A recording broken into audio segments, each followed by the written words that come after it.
The beep of the heart monitor was a frantic, useless prayer against the inevitable. Amelia pushed 2 fingers against the man's carotid artery, feeling for a pulse that was little more than a flutter, a moth beating its wings against a closing hand. Blood, slick and warm, soaked through her light blue scrubs, sticking the cheap fabric to her skin. Her world had shrunk to this single, failing body on a gurney in the middle of chaos. Pressure is dropping, 80/40. Another nurse called out, her voice tight with strain. Where the hell is Roth? Amelia demanded, her hands already moving, anticipating the next step, the next drug, the next desperate measure. Probably schmoozing the new board members on the 3rd floor, someone muttered. Of course. Dr. Mark Roth, her supervising physician, had a talent for being anywhere but where he was needed most. He also had a talent for making Amelia feel about 2 inches tall. He never used her name, preferring to call out "nurse" in a tone that suggested he was summoning a dog. He commented on her lunch, his eyes flicking over her body with a sneer that was somehow worse than any word. He second-guessed her charts, her dosages, her instincts, despite her flawless record. She was competent, she was quick, and she was fat. In his eyes, the last fact negated the first 2 entirely. She pushed it down. None of that mattered now. The only thing that mattered was the life guttering out under her hands. Give me 10 milligrams of etomidate and 100 of succinylcholine. We need to intubate now. I can't do that without a doctor's order. The junior nurse, a fresh-faced girl named Becca, stammered. Then find one. Amelia snapped, her voice a low command, but she knew it was too late. The monitor flatlined with a soul-crushing shriek. The moth was still. Time of death, 11:42 p.m.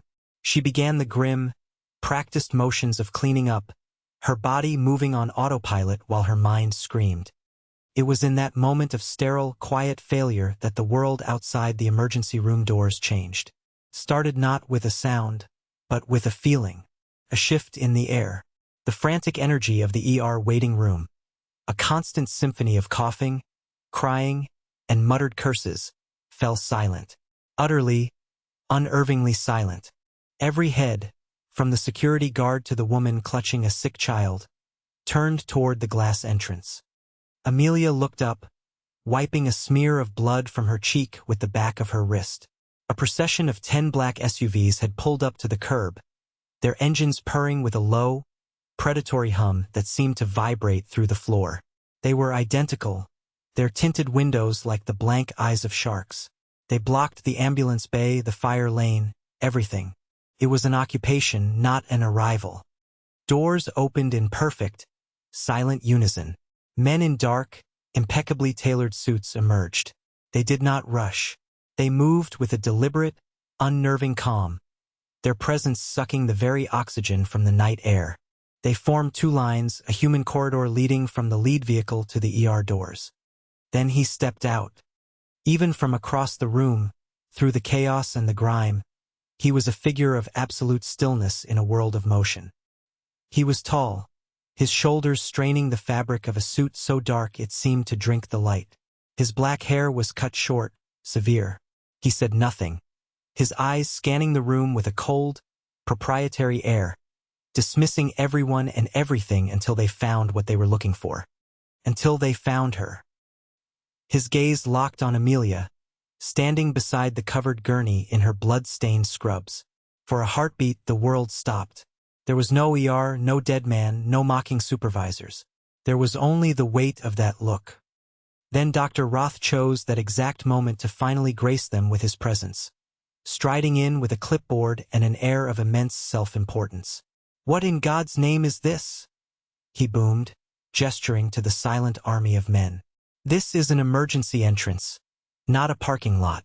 You all need to move now." One of the suited men took a step forward, but the man from the car, Enzo, raised a single, steady hand. The man stopped. The gesture was small, almost lazy, yet it carried the force of an iron gate slamming shut. Enzo's eyes never left Amelia. He started walking toward her, his expensive leather shoes making no sound on the linoleum floor. He moved like the room owed him space, and the crowd of nurses, orderlies, and patients parted before him as if by instinct. "Amelia," he said. His voice was low, a gravelly baritone that cut through the renewed hum of the hospital. He said her name differently than anyone else had. It wasn't a question or a command. It was a statement, a fact. Roth, oblivious, stepped between them, puffing out his chest. "Sir, I am the physician in charge here. This is a restricted area.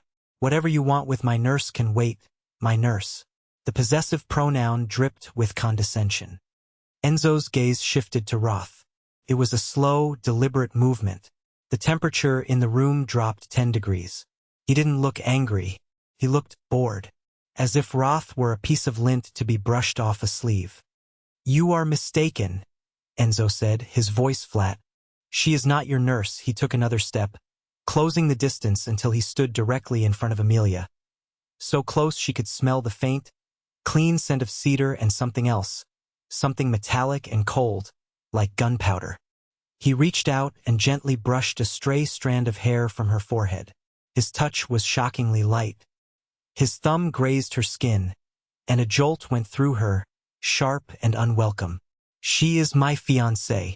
The silence that followed was absolute. Becca gasped. The security guard's jaw went slack. Dr. Roth's face, which had been a mask of smug authority, crumpled into disbelief. He looked from Enzo's perfectly tailored suit and sovereign posture to Amelia's soft, rounded figure in her cheap, stained scrubs. The two images did not compute. "Fiancé?" Roth choked out, a laugh catching in his throat. "Her?" It was the wrong thing to say. Enzo didn't raise his voice. He didn't move a muscle. He simply held Roth's gaze, and the amusement in his own eyes died, replaced by something ancient and cold.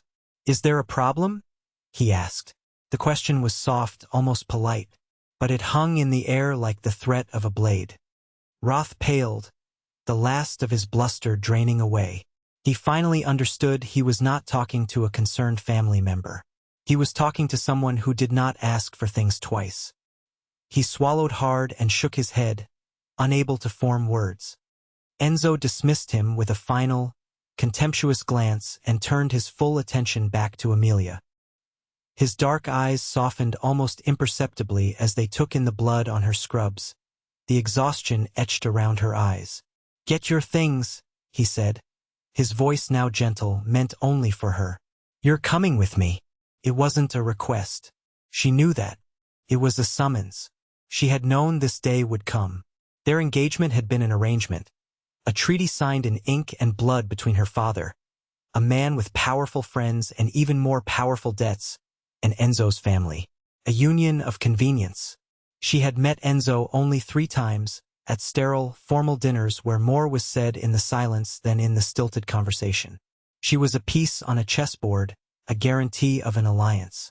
She had accepted it, but she had believed, foolishly, that she could keep her life, her job as a nurse, separate from his world.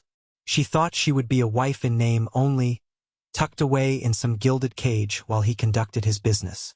She had been wrong. His arrival, this public claiming of her, was not a rescue from a petty tyrant like Dr. Roth. It was the closing of a door, the end of her life as she knew it. She looked at the covered body on the gurney, a man she couldn't save, and she looked at Enzo, a man who could command death with a glance. She had tried to live in a world of healing, but his world was one of breaking things. "I can't just leave," she whispered, the words feeling flimsy and ridiculous even as she said them. "I'm on shift." "Your shift is over," Enzo stated. He turned his head slightly, and one of his men stepped forward, holding her coat and her bag. She didn't know how he'd gotten them from her locker. She didn't want to know. She took them, her fingers numb. She walked beside him, a prisoner in a parade, through the stunned silence of the ER. Every eye was on her. They weren't seeing the chubby, competent nurse anymore. They were seeing a mystery, a woman who belonged to the terrifying man who had silenced their world with his mere presence. As she passed Dr. Roth, she met his gaze. There was no mockery in his eyes now, only a dawning, primal fear. The night air was cold against her flushed cheeks. Enzo's hand rested on the small of her back, a firm, possessive weight that guided her toward the lead SUV. He opened the door for her, and she slid onto the cool, black leather seat. The interior smelled of him, that scent of cedar and steel. The door closed with a heavy, final thud, sealing her in. As the convoy pulled away from the hospital, she looked back. The lights of the ER seemed small, like a distant star from a life she used to live. She had thought her biggest problem was a mean boss. But her biggest problem was sitting next to her, his profile carved from shadow, his presence filling the car, the night, her entire world. The problem wasn't that no one knew who she was. The problem was that now they did. And she had no idea what that meant except that she could never go back. They drove not to the sprawling mansion she had been shown once, but to a sleek, anonymous skyscraper downtown.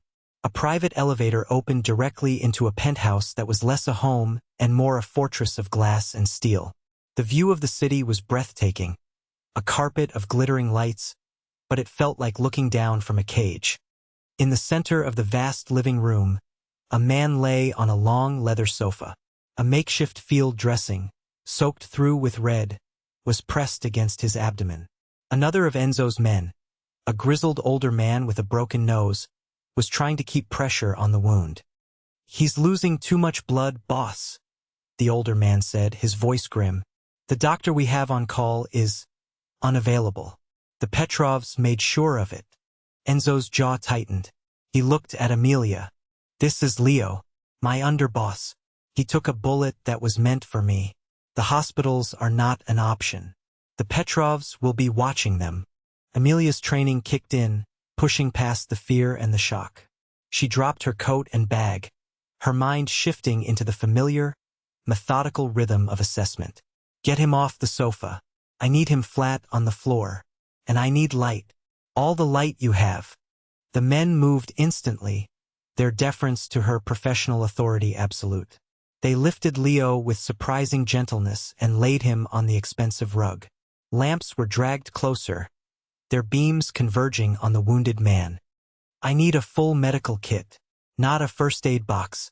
I need sutures, clamps, saline, for lines, morphine, and broad-spectrum antibiotics.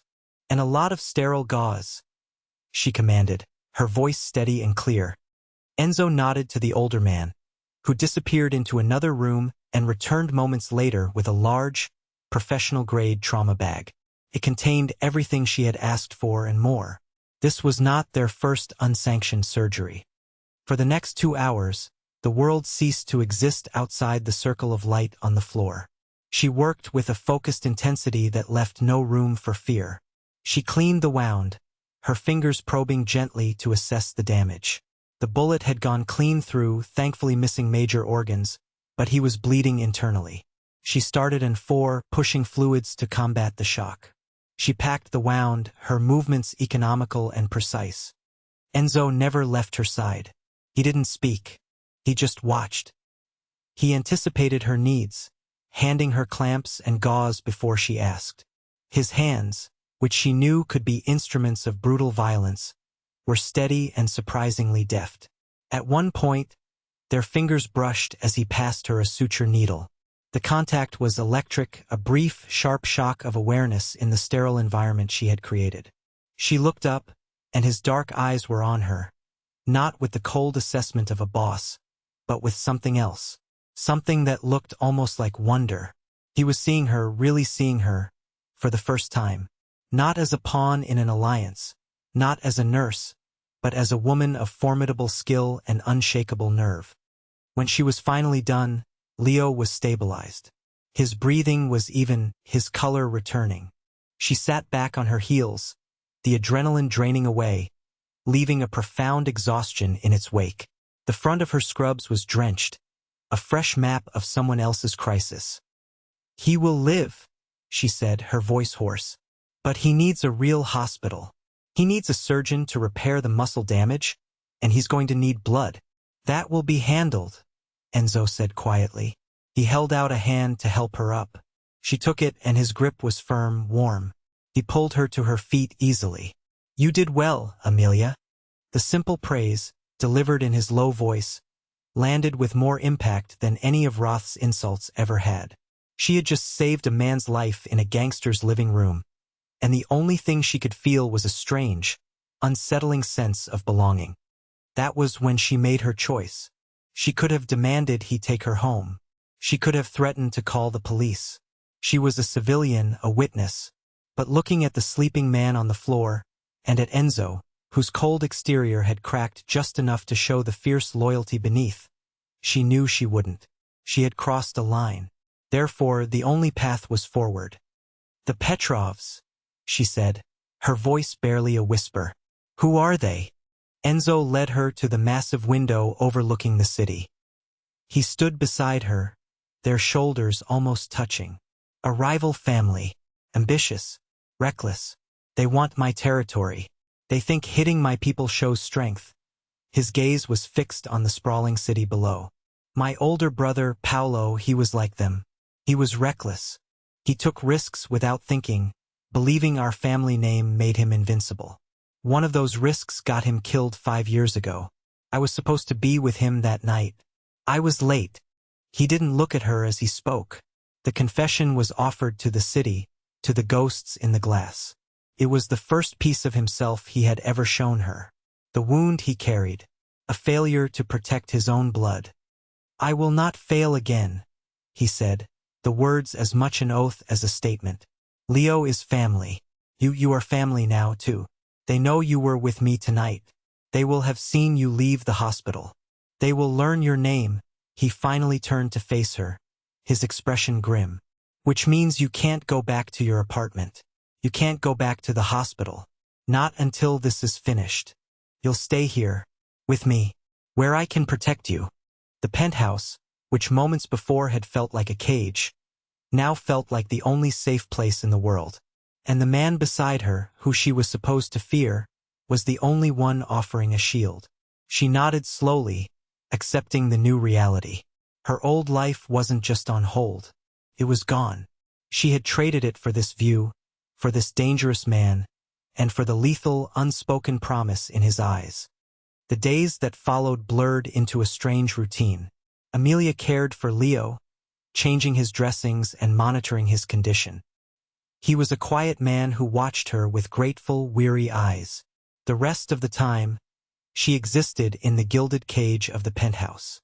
Enzo was a constant, silent presence. He worked from a large desk in the corner, his phone calls brief and coded. He would watch her sometimes. When he thought she wasn't looking, his expression unreadable. One evening, she found him staring at a framed photograph on his desk. It was of 2 young men, arms thrown around each other, grinning. One was a younger Enzo. The other, she knew, must be Paolo. "He trusted the wrong person," Enzo said without looking up, as if continuing a conversation they had started days ago. "Brought an informant into our inner circle. Vouched for him personally. That's how they knew where he would be that night." The betrayal was a living thing in his voice, as raw as the day it happened. The air in the room grew thick with tension. A storm was brewing, not just outside in the city, but within the walls of their sanctuary. The Petrovs were getting bolder. One of Enzo's warehouses on the docks had been hit. A shipment lost. Men killed. The war was escalating. The attack came without warning. It was just after dawn. A deafening explosion rocked the entire building, shattering the floor-to-ceiling windows. The force threw Amelia from her chair. Shards of glass rained down like lethal hail. Before she could even scream, Enzo was moving. He covered her body with his own, his weight a solid, living shield, pressing her into the floor as a second blast tore through the other side of the apartment. The smell of smoke and cordite filled the air. Gunshots erupted from the hallway outside the private elevator, the distinct crack of automatic weapons. They were here, inside the building. "Stay down," Enzo snarled in her ear, his voice a low growl. He pushed a heavy pistol into her hand. "You know how to use this." She shook her head, her hands trembling. "Point it at the door. Don't stop pulling the trigger until it's empty," he commanded. He moved away from her, a fluid shadow in the dusty chaos, taking cover behind a thick marble column. The battle was short, brutal, and loud. Amelia lay on the floor, the cold weight of the gun in her hand, her heart hammering against her ribs. She heard Enzo's controlled shots, the answering spray of enemy fire, the thud of bodies falling. Then silence. "It's clear," Enzo called out. She pushed herself up, shaking. One of Enzo's men lay dead near the elevator. Two other bodies, men she didn't recognize, were sprawled nearby. Enzo had a deep gash on his forearm, but he seemed otherwise unharmed. He was already on the phone, his voice cold and lethal. "They breached the penthouse. Find out how. Find the leak. Burn them all." He hung up and looked at her. He saw the gun still clutched in her white-knuckled grip. He saw the terror in her eyes, but also a flicker of something else. A hard, defiant resolve. She had been shielded, but she had not been helpless. That night, the tension between them finally broke. The adrenaline of the attack had stripped away their pretenses. They were two survivors in a wrecked fortress. He stood before her, the gash on his arm crudely bandaged. "They knew where to find us," she stated, her voice flat. "Just like with your brother." He nodded, his jaw tight. "There's a traitor. They came for you," she continued. "But they would have killed me without a second thought." "Yes." She took a breath. "You told me to stay where you could protect me. But nowhere is safe, is it? As long as I'm with you, I'm a target." "I know," he said, his voice rough with an emotion she couldn't name. "I brought this to you. I put you in this cage, only to find the wolves can get inside." He stepped closer, and the space between them crackled. This was the confession, not of love, but of something far more potent.